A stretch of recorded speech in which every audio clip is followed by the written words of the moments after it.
করতেই হবে। শ্বশুরের খেদমত, স্বামী স্ত্রীর হক আদায় করবে, স্ত্রী স্বামী, ভাই ভাইয়ের হক।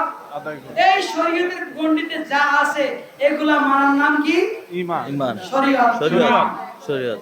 তাইলে শরীয়ত না মানলে কি? কাফের। তাহলে সবাই আজ থেকে শরীয়ত মানবেন কিনা? ইনশাআল্লাহ, অবশ্যই। চেষ্টা করবেন না।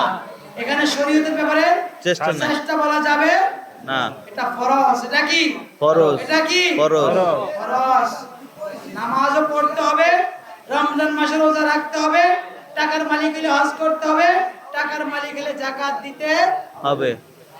আর যদি তরিকত হাকিকত মারফত না মানেন, শরীয়ত আপনি মানছেন, তাইলে ফাসিক। তাইলে ফাসিক মানে গুনাহগার। মানে কি গুনাহগার? মানে কি গুনাহগার। গুনাহগার। কিন্তু ঈমান আছে। শরীয়তে মানার কারণে কি আছে? ঈমান আছে। কিন্তু শরীয়ত মানেন নাই, মারফতকে লাগাইছেন, সেই শরীয়তের কোনো মূল্য নাই। সেই মারফতের কোনো মূল্য নাই। তাহলে শরীয়ত মানবেন, তরিকত মানবেন, হাকিকত মানবেন, মারফত মানবেন, তাইলে আল্লাহ রাসূল কওসের ফয়েজ পাইবেন। জি। ঠিক ঠিক। এই ইউজ করলে লাভ হইব। জি। তাইলে লাভ হইব। তাইলে কি হইব? লাভ হইব। মিলাদুন নবী করলে লাভ হইব।